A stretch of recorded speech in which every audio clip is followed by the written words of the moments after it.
Bêl-droed wedi bod yn bwysig yn Caernarfon, ers blynyddoedd maith. Gynt mae wedi bod yn Caernarfon Athletic, Caernarfon Wanderers, Caernarfon Ionopolis, i gyd cyn fod yn clwb Bêl-droed Tref Caernarfon fel mae o wan.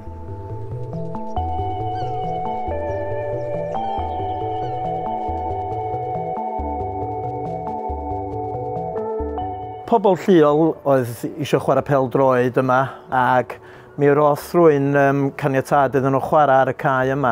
Dwi'n meddwl ffarmwr oedd buodd o'n wreiddiol, ond brynodd rhywun o ag ers yr adag yna mond pêl-droed ceith i chwarae. Felly ceith y cae yma beth i redevelopio yn tai na'n byd gwirion fel yna.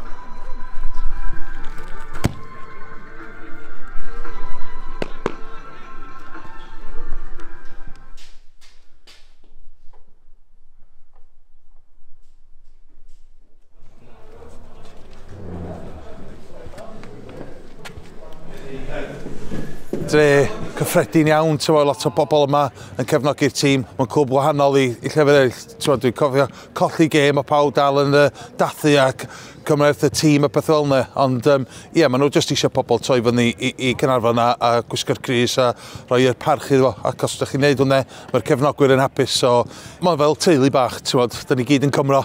Da ni ddim bach fwy special, pawb yn siarad Cymraeg, mae'n neis i dod yma. Dwi'n meddwl am bod ni wedi bod tro gael pobl lleol yn chwarae. Mae hynna'n denu y pobl lleol i watsiad y clwb. Mae'n rhywbeth lle mae pobl yn yr ardal, dim jyst Caernarfon ag yr ardal o gwmpas, erioed wedi dod i'r ofal. Dim os pwy rhan o Caernarfon sa chi fynd i, da chi'n gweld, mae yna blant o bob man efo pêl wrth i traed, a mae'r pêl-droed yn golygu mor gymaint i blant Caernarfon de. Dwi'n meddwl y gwahaniaeth rhwng y clwb rwan a'r clwb yn ôl yn y 30au pan ffurfwyd fel Caernarfon. Ar yr adag yna, oedd pob lleol yn dod i cefnogi y clwb. Dyddiau yma, mae pobl yn medru mynd i watsiad tîm y Manceinion, Lerpwl, Everton, Wrexham, ac hefyd efo Sky Sports, BT Sports, lle yr adag yna, os oeddech chi eisiau gweld gêm o Bêl-droed, yr ofal oedd y lle i ddod. Felly, oedd yna lot mwy o bobl yn dod i gefnogi adag yna, ond hyd yn oed deud hynna, mae Caernarfon dal i fod yn un o'r tîm sy'n cael ei cefnogi mwyaf yn y gyngred. Sa chi wedi cerdded drwy Caernarfon 10 mlynedd yn ôl, sa chi'n gweld plant mewn crysaf pêl-droed, Man U, Lerpwl, ond rwan, da chi'n gweld nhw yn Kits Caernarfon, a maen nhw isio bod yn Kits Caernarfon, a mae'n neis gweld gynnon ni academi da yn Caernarfon.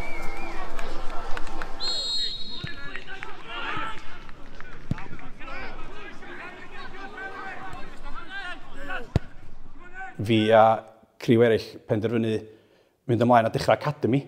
Dechrau 4 tîm ehangu o flwyddyn i flwyddyn. A bellach rwan mae'n cael ei rhedeg yn academi llwyddiannus gan Dave. My name's Dave Kavanagh and I'm basically head of coaching at Caernarfon Town.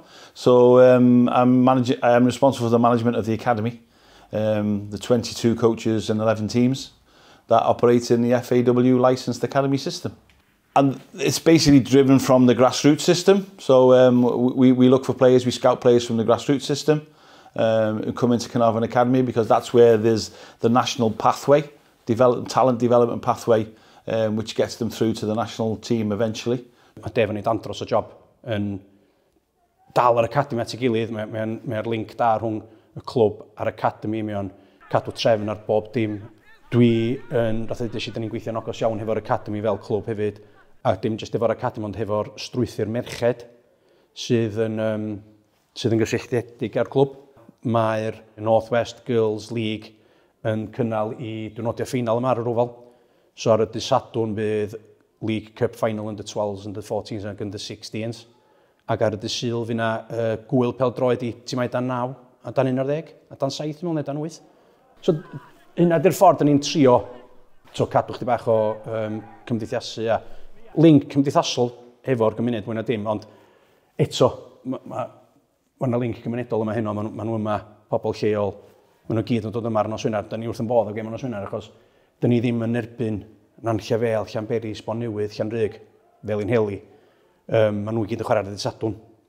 So games nos Wener, mae cefnogwyr o bob ardal o Gwynedd mwy na heb yn dod i cefnogi Caernarfon. Chos o ddim jyst yn dan Caernarfon, mae am dan Gwynedd, yn enwedig gogledd Gwynedd.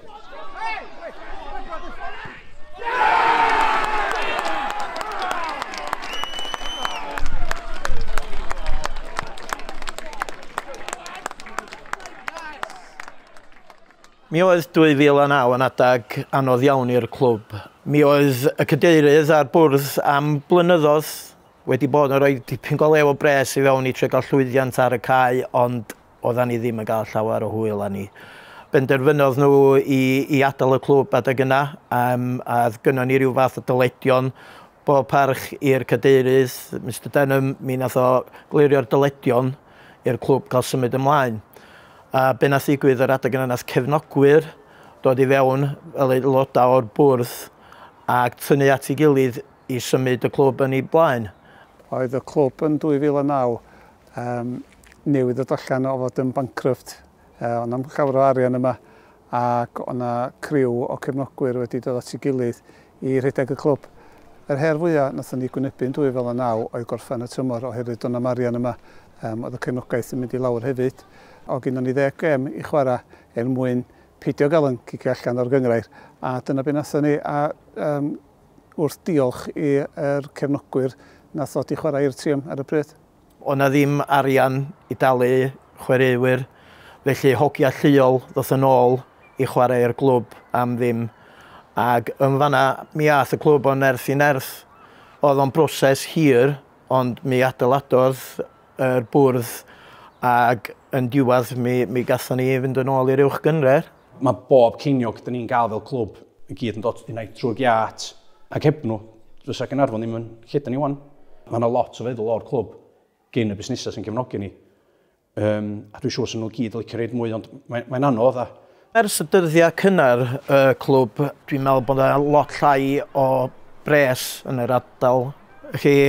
Ar yr adag yna, hefo'r docs a bob dim dwi'n mynd yn ôl hyd yn oed yn y 70au, o gynnon ni sawl ffactri mowr yma. Felly, o'na lot fwy o arian i wario yn lleol, o'na lot fwy o sponsorship. Yr adag yna oedd y bod y directors i gyd yn rhoi pres i fewn i'r clwb. Dyddiau yma, mae'n cael ei rhedeg gyda volunteers. So mae yna wahaniaeth mowr o faint o arian oedd yn dod i fewn i'r clwb oherwydd faint o arian oedd o gwmpas yr ardal. Wel, ella reitio fel yma, ydy supportio clwb Bêl-droed Caernarfon ddim yn job hawdd. Am bob uchel, wyt ti'n mynd i gael 3 isel. Ond un peth ydy, mae'r pobl, y cefnogwyr, y cofia mi, dyn nhw byth yn stopio credu. Maen nhw'n credu yn y tîm, maen nhw'n credu yn y clwb, a dim ots, sa ni yn y uwch gynrer neu yn y gwylod, sa nhw dal i ddod trwy'r giatiau. Ac un peth da ni dal i wneud, da ni'n credu un diwrnod mi gawn ni mynd a chwarae yn Ewrop. Mae yna ddau atgof o ddim yn gret. A ddau yna oedd basically pryd nath ni giro'r Tier 2, ond methu mynd i fyny oherwydd problemau efo'r trwydded. Ond yr un gweithio oedd cyn nath ni colli i dre newydd ar yr ofal yn ystod Covid. Highest crowd ever to attend the ofal yn sefyll tu allan i'r cae. Oedden ni'n ganol lockdown, so oedd cefnogwyr ddim yn gael dod i fewn. I cynghorwyr, MPs, pawb trio gael cefnogwyr i fewn oherwydd safety. Mwyn am byd arall. Oedd hi'n nuts, oedd hi'n what a day, ond yn anffodus gollio ni y gêm, ond oedd y dre'n bwnsian os yna. Dwi'n rhaid i gweld rwy'n yn colli a pawb mor agos, mor passionate, so we nearly did it, boys. Kind of small Caernarfon town was going to Europe. Caernarfon's different from other clubs because of its the Welsh language is its first language and its proud Welsh heritage. The club's got a strong link with the local community. It's probably the heart of the community. Does dim llawer o lefydd yn uwch gyngrair Cymru lle ydych chi'n mynd lle maen nhw'n siarad Cymraeg ac felly mae'n neis clywed y Cymraeg ar y cae yna. Clwb mawr, ond bach ydyn ni in the grand scheme of things o ran budgets a falle ar atho dwi wedi egluro'n gynt, dyn ni'n dibynnol ar noddwyr a y pobl yn dod trwy'r gat i ddod i gefnogi'r ogia. Dwi'n byw yn lleol jyst 5 munud o cae, so pan oedden ni'n blant bach oedden ni'n chwarae ar y cae, so da ni wedi tyfu fyny yma, so Caernarfon felly supportio Caernarfon, so da ni wedi just cefnogi nhw erioed i ddigwyr. Mae'n glwb cymunedol fan, so mae'r cefnogwyr yn neud yr gwaith rownd y cae a pethau.